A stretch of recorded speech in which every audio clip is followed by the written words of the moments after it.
estalagem de Santarém em Tomar foi palco para que a coligação PSD-CDS Portugal à Frente fizesse nesta quinta-feira a apresentação formal da lista de candidatos às eleições relativas a realizar em outubro. A iniciativa contou com a presença da quase totalidade dos candidatos, com destaque para Teresa Leal Coelho, escolhida pelas estruturas nacionais como número 1 pelo Círculo Eleitoral de Santarém. Perante uma sala repleta de elementos e simpatizantes das duas forças políticas da coligação Portugal à Frente, sucederam-se as intervenções onde o atual momento político e a crise dos últimos anos foram nota dominante. Vasco Mata Fome abriu a sessão precisamente abordando o papel desempenhado pelo atual governo na resolução da crise. Ao nível do distrito, destacou o setor da agricultura e a necessidade de melhorar os circuitos de comercialização. Eu não queria deixar de falar de uma coisa que é importante. Nós estamos num distrito que é um distrito agrícola, é um distrito onde a agricultura representa 34 mil pessoas que vivem diretamente da agricultura, que recebem ajudas diretamente, sem falar de todo o resto. E Tomar é um exemplo, porque Tomar tem tratores, tem mecânicos, tem toda a economia que gira à volta da agricultura, podem multiplicar por 4, isso representa em qualquer ponto do distrito, e em Tomar em particular, porque tem o Matadouro, porque tem os aviários, porque tem uma economia ligada à agricultura que é forte, tem os vinhos, e tudo isto representa emprego, representa dinheiro. O problema da agricultura neste momento é conseguirmos vender. É a relação entre os produtores e a agroindústria, entre os produtores e as superfícies. Nós temos que resolver o problema da comercialização. E há um programa que é um programa, e está no Governo, um programa dos circuitos curtos e das vendas diretas. Os circuitos curtos e vendas diretas é justamente isso. É a possibilidade do produtor poder vender diretamente os seus produtos, localmente, ou seja, perto, com muito mais facilidade e muito menos burocracia. E é esse o grande passo que se tem que dar. E é para isso que as associações devem trabalhar para a simplificação. Se me perguntarem como é que está Portugal agora e o que é que eu acho de Portugal, eu posso-lhes dizer que a grande luta para os próximos 4 anos vai ser desburocratizar o país. Seguiu-se Nuno Serra, que falou da importância de estar no terreno e junto das populações para depois poder canalizar para a Assembleia da República aqueles que são os anseios do distrito, procurando soluções para a resolução dos problemas. Devo dizer que é com grande orgulho que temos uma lista de deputados que já vamos andando juntos há uns dias, mas que todos têm um denominador comum, que é gostar de andar no terreno, gostar de ouvir as pessoas, serem próximos das pessoas, não quererem apenas ser os deputados de tribuna, aqueles que estão completamente afastados daquilo que é a realidade. E, portanto, todos poderão contar connosco para sermos o vosso ouvido aqui nas terras e depois ser a vossa voz em Lisboa. Daqui levarmos aquelas que são os vossos problemas, o vosso mal-estar, as vossas preocupações e todas essas preocupações, esses mal-estares, essas preocupações terão que ser sempre canalizados para que, sempre que possível, e fazendo todos os nossos esforços, e quando eu digo fazendo todos os nossos esforços, é realmente sermos incansáveis, é trazer soluções também para o nosso distrito e aqui neste caso para Tomar. E portanto, essa é a primeira garantia e o primeiro compromisso que temos que fazer com as populações. E portanto eu tenho orgulho de pertencer a uma lista e de estar numa lista e ser presidente de um partido da coligação que escolheu estes elementos, que esse é o denominador comum. Estaremos cá todos para fazer o nosso trabalho a nível nacional, e toda a gente tem a noção que os deputados têm uma representatividade também nacional, mas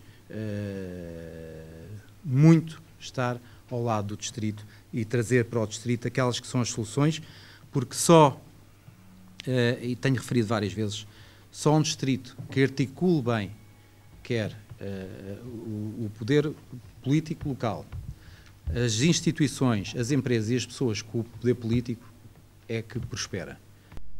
Também a agricultura foi o tema central na intervenção de Patrícia Fonseca, que abordou e caracterizou detalhadamente o distrito nesta matéria na sua relação com a coesão territorial, localização e acessibilidades. Como referiu, este é um distrito com grande potencial de crescimento. Tenho trabalhado sempre ligada ao mundo agrícola, portanto, trabalhei durante 17 anos numa associação de agricultores, sempre num trabalho contínuo e diário com os agricultores, não só do distrito, mas também de outros pontos do país, e sempre, não num trabalho técnico no campo, mas a nível de planeamento e de política agrícola. E tendo em conta que, apesar de independente, sempre me identifiquei politicamente com as ideias de centro-direita, foi com imenso gosto que aceitei o convite do CDS para integrar a lista, porque de facto a agricultura tem sido um dos setores de atividade em que o CDS tem apostado desde sempre. E eu achei que, apesar da minha inexperiência política, eu acho que isso se consegue ganhar com o tempo, e que a minha experiência profissional poderia ser um bom contributo, tendo em conta que o setor agroalimentar e florestal são, não só em termos nacionais, mas sobretudo no distrito, têm um peso muito grande, não só em termos económicos, como também a nível de emprego. Nós poderemos dizer seguramente que, se considerarmos a agricultura no sentido lato, portanto, a agricultura e todas as atividades relacionadas, tudo o que está a montante, portanto, os fitofármacos, as sementes, todos os fatores de produção, os prestadores de serviços e a agroindústria, toda a atividade que gira à volta da agricultura, será seguramente o maior empregador do distrito. Teresa Leal Coelho, escolhida pelas estruturas nacionais como número 1 pelo Círculo Eleitoral de Santarém, fez a intervenção final, referindo extensamente as razões pelas quais o país acolheu a Troika nos últimos anos, culpando o Partido Socialista e as políticas levadas a cabo pelo PS da atual situação que a região e o país vive. Mas é verdade que o Partido Socialista nos levou a este vexame. Pedir dinheiro emprestado, eu tenho que repetir, lamento, mas tenho que repetir, pedir dinheiro emprestado para pagar salários e pensões. Mas para pagar salários e pensões, não se esqueçam nunca do seguinte: em 2009, em vésperas de eleições, o primeiro-ministro José Sócrates, o governo socialista liderado pelo primeiro-ministro José Sócrates, com o número 2, António Costa, aumentaram os salários da função pública. E quando aumentaram os salários da função pública, isso significou mais 4 mil milhões de euros ano de despesa pública. E porquê é que o fizeram? Para ganhar as eleições, e mesmo assim tiveram uma vitória de pirro, não é assim? Aumentaram os salários e depois, em 2011... não podiam pagar nem os salários aumentados, nem os salários sem os aumentos, porque não podiam pagar, porque não havia dinheiro nos cofres do Estado português, e Teixeira dos Santos teve que sair de Portugal para dizer de fora para dentro que era preciso garantir um qualquer financiamento para pagar os salários e as pensões. Mas alguém pode perdoar um partido e um governo que nos levou a esta circunstância?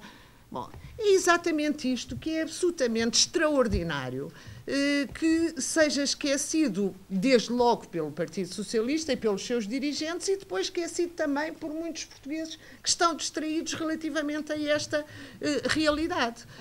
E esta realidade tem que ser colocada em cima da mesa para que não volte a sobressaltar a vida dos portugueses. Aumentou a função pública em 2009 porque queria ganhar as eleições, porque, ao contrário do primeiro-ministro Pedro Passos Coelho, e agora relembro aquela sua frase, que se lixem as eleições, é preciso criar condições de vida digna para os portugueses, porque, ao contrário do primeiro-ministro Pedro Passos Coelho, foi esse o caminho que o Partido Socialista quis seguir e quererá continuar a seguir. E depois, pouco depois, naquele maio de 2011, negociou com os credores as condicionalidades dos empréstimos, volto a repetir, para pagar salários e pensões, e as condicionalidades, o que eram sobre SES, contribuições extraordinárias de solidariedade, que foi criada pelo PS na sua negociação com a Troika, eram cortes nos salários, eram cortes nas pensões e por aí adiante. Portanto, quem trouxe para Portugal estas condicionalidades, estas austeridade, estes cortes, foi o Partido Socialista e trará de novo, se o deixarem, e é importante que não nos esqueçamos desta realidade.